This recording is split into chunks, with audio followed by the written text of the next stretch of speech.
जय हिंद साथियों, कैसे हो? उम्मीद है आप जहां भी होंगे स्वस्थ होंगे। साथियों, आज हम लोग क्लास 10th मैथ का एक नया चैप्टर शुरू करने जा रहे हैं जिसका नाम है समांतर श्रेणियां। साथियों, ये चैप्टर बहुत ही आसान और मजेदार है। तो साथियों, देर न करते हुए चलिए हम लोग इस चैप्टर की शुरुआत करते हैं। साथियों, जैसा कि आपको पता है, इस चैप्टर का नाम है समांतर श्रेणियां। यहाँ पर दो शब्द हैं, समांतर और श्रेणियां। समांतर का मतलब होता है समान अंतर और श्रेणियां का मतलब होता है सूची या श्रृंखला। यह सूची या श्रृंखला संख्याओं का होता है। जैसे आप लोगों को संख्याओं की एक सूची दिख रही है, 6, 9, 12, 15, 18, 2, 4, 6, 8, 10, 4, 8, 12, 16, 20। ये क्या है? संख्याओं की सूची है। यहाँ पर क्या शब्द है? समांतर। समांतर का मतलब है समान अंतर। यहाँ पर आप लोगों को समांतर श्रेणी का डेफिनेशन दिख रहा है। एक समांतर श्रेणी संख्याओं की एक ऐसी श्रृंखला है जिसके प्रत्येक दो क्रमागत पदों के बीच अंतर समान होता है। क्या होता है? अंतर समान होता है। चैप्टर का नाम क्या है? समांतर। समांतर श्रेणी मतलब जो सूची दिया रहेगा उस सूची में प्रत्येक दो क्रमागत पदों के बीच अंतर समान रहेगा। अगर अंतर समान है तब उसे कहेंगे समांतर श्रेणियां। क्या कहेंगे? समांतर श्रेणियां। और जो अंतर समान रहता है उस अंतर को सार्वअंतर कहते हैं। सार्वअंतर को डी से प्रदर्शित करते हैं। संख्याओं को जो सूची दिया रहता है उस सूची में जो संख्याएं दी रहती हैं उन संख्याओं को कहते हैं पद। जैसे यहाँ पर संख्याएं क्या है? 6, 9, 12, 15, 18। ये क्या है? संख्याओं की सूची। इन संख्याओं की सूची में जो संख्याएं आपको दिख रही हैं 6, 9, 12, 15, 18, इसको कहते हैं पद। क्या कहते हैं? पद। जैसे 6 एक पद है, 9 एक पद है, 12 एक पद है, 15 भी पद है, 18 भी पद है। तो अंतर क्या है? अंतर इसमें यह है, जो 6 है यह प्रथम पद है, 9 द्वितीय पद है, 12 तृतीय पद है। इस तरह आगे भी बहुत सारे पद होंगे। सूची में जो प्रत्येक संख्याएं होती हैं उसे क्या कहते हैं? पद कहते हैं।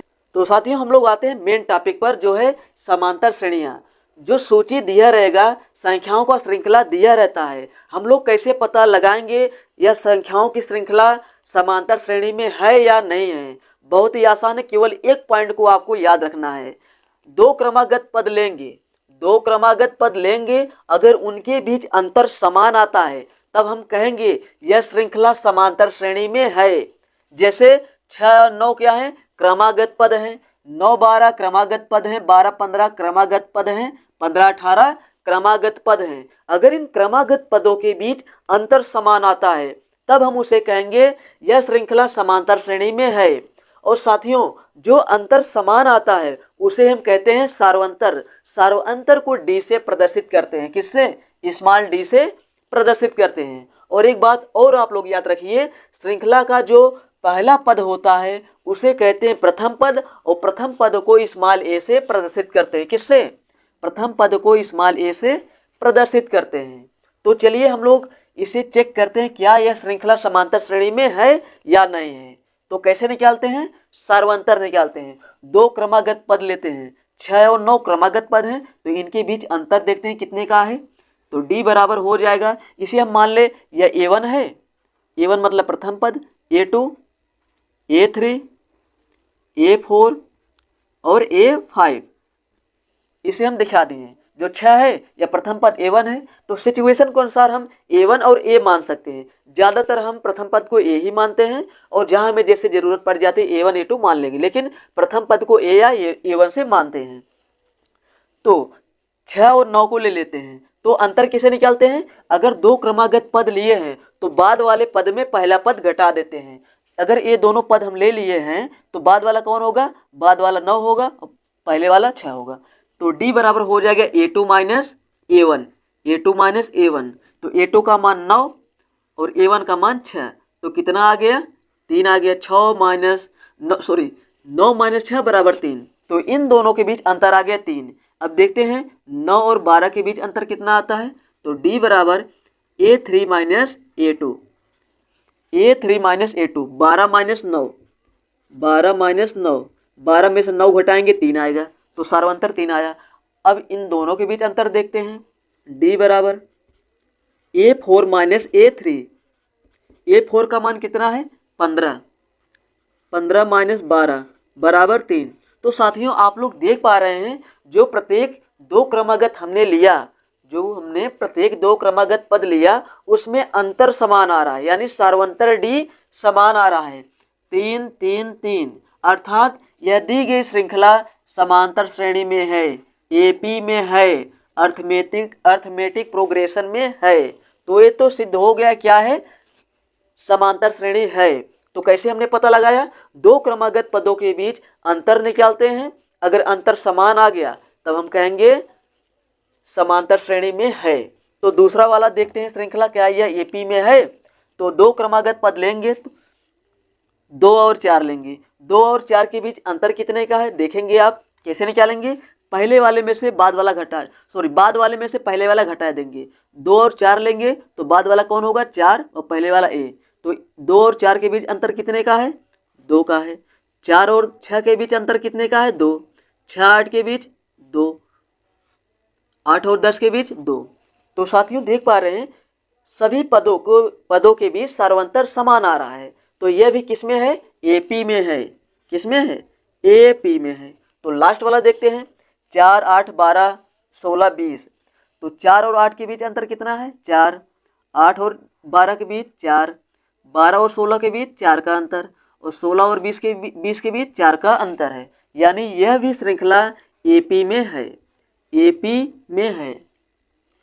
और साथियों एक पॉइंट और नोट करने के लायक है, जो समांतर श्रेणी होती है उसमें प्रत्येक पद अपने पद में एक निश्चित संख्या जोड़ने पर प्राप्त होता है। तो देखिए यहाँ पर 6 में 3 जोड़े 9 आया, 9 में 3 जोड़े 12 आ गया, और 12 में हमने 3 जोड़ा तो 15 आ गया, 15 में 3 जोड़ा गया 18 आ गया। ये जो हमने निश्चित संख्या को जोड़ रहे हैं, हम जो निश्चित संख्या को जोड़ रहे हैं यही तो है सार्वंतर।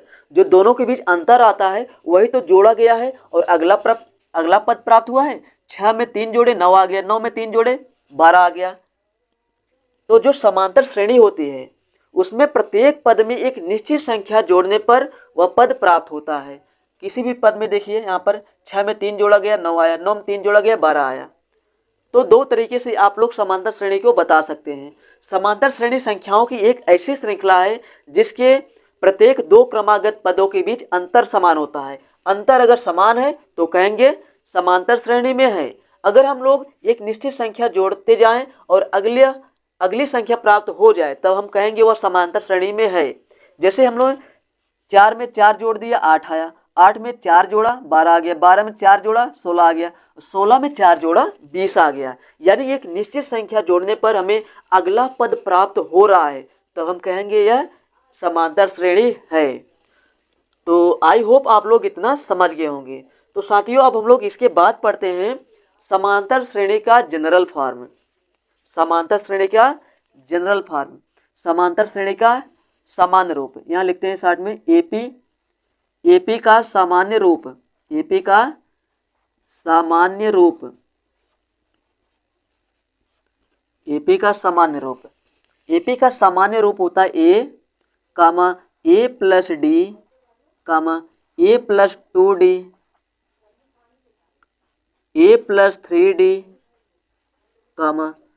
ए plus 4d, plus dot dot dot dot dot क्या होगा प्लस ए प्लस n-1d। यह है समांतर श्रेणी का सामान्य रूप, जनरल फॉर्म। यहाँ देखिए यहाँ पर केवल ए है, उसके बाद डी जोड़ा गया, उसके बाद एक डी और जोड़ा गया 2d हो गया, एक डी और जोड़ा गया 3d हो गया, एक डी और जोड़ा गया 4d हो गया। यानी प्रत्येक पद में एक निश्चित संख्या जोड़ा गया है और अगला पद हमें मिल गया है। तो यह है समांतर श्रेणी का सामान्य रूप। और साथियों अगर आपको किसी भी समांतर श्रेणी का प्रथम पद और सार्वंतर दिया है, अगर प्रथम पद और सार्वंतर दिया है तब आप लोग समांतर श्रेणी निकाल सकते हैं। अगर यहाँ पर हम दे दें प्रथम पद 2 और सार्वंतर d बराबर भी 2 दे दें, क्या दे दें 2 दे दें, तब आप लोग इसकी सहायता से श्रृंखला बना सकते हैं। जो श्रृंखला बनेगी वह समांतर श्रेणी होगी। तो कैसे निकालेंगे, a बराबर 2 d बराबर 2 इस फॉर्मूले में हम लोग रख देंगे। a बराबर 2 है हम यहाँ रख देते हैं, ए बराबर रख दिया हमने 2, ए बराबर क्या रख दिया 2 रख दिया। अब ए बराबर 2 यहाँ रखेंगे, 2 रख दिया, प्लस डी का मान कितना है 2 रख दिया, डी का मान 2 कामा ए का मान 2 है, प्लस 2 गुणे डी का मान 2 है, कामा ए का मान 2 है, प्लस 3 डी का मान 2 है, कामा ए का मान 2 है, प्लस 4 गुणे डी का मान 2 है, प्लस सॉरी कामा है यहाँ पर, कामा डॉट डॉट डॉट डॉट, ये चलता रहेगा। तो ये क्या मिल जाएगा, ये तो पहला पद 2 मिल गया और 2 और 2 4 मिल गया, और यहाँ 2 दूना 4 और 2 6 हो गया, और आगे क्या मिलेगा 3 दूना 6 और 2 8। ये श्रृंखला आपको दिख रही है 2 4 6 8 10, ये चलता रहेगा या चलता रहेगा। इस तरह आप लोग समांतर श्रेणी निकाल सकते हैं। आपको प्रथम पद और सार्वंतर दिया रहेगा, आप उसकी सहायता से समांतर श्रेणी निकाल सकते हैं। आई होप आप लोग इसे समझ गए होंगे। आपको क्वेश्चन भी मिलेगा, ये जो प्रश्नावली है 5.1 उसमें आपको प्रथम पद दिया रहेगा और सार्वंतर दिया रहेगा, और आप लोग इसकी सहायता से समांतर श्रेणी को तैयार कर सकते हैं। इस जनरल फॉर्म को अगर आपको याद नहीं है, या जनरल फॉर्म अगर आपको याद नहीं है तब भी आप निकाल सकते हैं। आप डेफिनेशन को याद करिए, जो समांतर श्रेणी होती है उसके प्रत्येक पद में एक निश्चित संख्या जोड़ा जाता है, जो निश्चित संख्या जोड़ा जाता है उसे हम कहते हैं डी। तो प्रथम पद क्या है ए है, प्रथम पद क्या है ए है, ए का मान 2 है, तो प्रथम पद हमें मिल गया समांतर श्रेणी का। और दूसरा पद हमें कैसे मिलता है, जब हम कोई निश्चित संख्या जोड़ते हैं उस निश्चित संख्या को क्या कहते हैं डी कहते हैं। तो डी जोड़ देंगे तो इस 2 में 2 जोड़ेंगे 4 मिल जाएगा, क्या मिल जाएगा 4 मिल जाएगा। अब 4 में फिर 2 जोड़ेंगे 6 मिल जाएगा, 6 में फिर 2 जोड़ेंगे 8 मिल गया, 8 में फिर 2 जोड़ेंगे 10 मिल गया, और 10 में फिर 2 जोड़ेंगे 12 मिल गया। इस तरह आप समांतर श्रेणी तैयार कर सकते हैं। तो चलिए हम लोग कुछ एग्जाम्पल को करते हैं। तो साथियों उम्मीद करता हूं आप लोग इतना समझ गए होंगे। साथियों आप लोगों के सामने एक उदाहरण है, उदाहरण नंबर 1 है। एपी दिया है 3/2 1/2 -1/2 -3/2 डॉट डॉट डॉट डॉट समान दिया है। प्रथम पद ए सार्वंतर डी ज्ञात कीजिए। ये बहुत ही आसान सा सवाल है, आप इसे आसानी से कर सकते हैं। इसमें हमें क्या निकालना है, प्रथम पद ए निकालना है, सार्वंतर डी निकालना है। तो यहाँ पर हल करते हैं। प्रथम पद साथियों आप लोग बड़ी आसानी से निकाल सकते हैं। प्रथम पद मतलब श्रृंखला का जो पहला पद होता है, ये पहला पद है, तो प्रथम पद ए मिल गया। ए बराबर कितना मिला 3/2, ए बराबर कितना मिला 3/2, ये क्या है ए बराबर 3/2, तो पहला आंसर हमें मिल गया है। अब हमें क्या निकालना है, सार्वंतर निकालना। सार्वंतर डी, डी बराबर होता है 2 पद लेंगे, 2 क्रमागत पद लेंगे और उनके बीच अंतर निकालेंगे और सार्वंतर हो जाएगा। तो हमने ले लिया क्या 3/2 1/2, ये दोनों क्या है क्रमागत है। 1/2 -1/2 क्रमागत है, तो हम इन दोनों को ले लिए 3/2 1/2। तो हम क्या करते हैं, बाद वाले पद में पहला वाला पद घटा देते हैं, सार्वंतर मिल जाता है, ये रूल होता है। तो बाद वाला पद क्या है 1/2, पहला पद क्या है -3/2 हो गया। अब इसे हल करेंगे कितना मिलेगा, हर क्या है समान है तो अंश को जोड़ या घटा लेते हैं। 1 - 3/2 बराबर कितना आया -2/2 बराबर -1। सार्वंतर कितना मिला डी, सार्वंतर कितना आया डी बराबर -1। ये हमारा रहा आंसर। बहुत आसान से सवाल था। अब साथियों हम लोग उदाहरण नंबर 2 को हल करते हैं। उदाहरण नंबर 2, तो चलिए साथियों हम लोग 2 उदाहरण को और सॉल्व करते हैं जो आप लोगों के सामने है। ये जो श्रृंखला है इसे आपको चेक करके बताना है क्या यह समांतर श्रेणी में है या नहीं है। अगर समांतर श्रेणी में है तो इसके 2 पद और निकालिए। क्या निकालना है, 2 पद और निकालिए।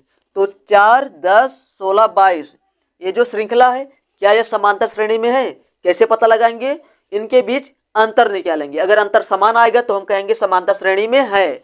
तो देखिए कैसे अंतर निकालेंगे। तो डी बराबर मिलेगा 10 - 4 बराबर 6, 6 आ गया। फिर डी बराबर निकालेंगे 16 - 10, 16 - 10, 16 में 10 घटाएंगे 6, यानी सर्वांतर समान आ रहा है, सर्वांतर समान आ रहा है। तो मतलब यह जो है श्रृंखला समांतर श्रेणी में है, जब यह समांतर श्रेणी में है तब इसके दो पद और हम निकालेंगे। कैसे निकालेंगे साथियों? जो सार्वंतर डी आता है, ये जो 6 आ रहा है, अगर हम इसे जोड़ दें, क्या करें? जोड़ दें।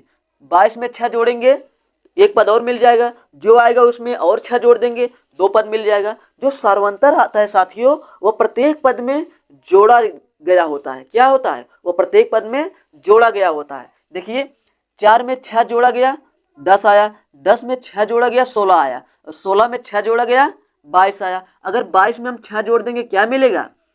28 मिल जाएगा। क्या मिल जाएगा? 28 मिल जाएगा। और 28 में हम 6 जोड़ देंगे कितना मिल जाएगा? 34 मिल जाएगा। और 34 में 6 जोड़ देंगे कितना मिल जाएगा? 40 मिल जाएगा। इस तरह आप अनेकों पद इस समांतर श्रेणी के निकाल सकते हैं।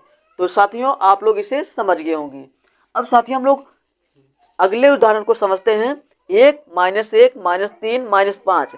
सबसे पहले हम चेक करेंगे क्या यह श्रृंखला समांतर श्रेणी में है। अगर समांतर श्रेणी में है तो इसके आगे के और 2 3 4 5 पद निकालेंगे।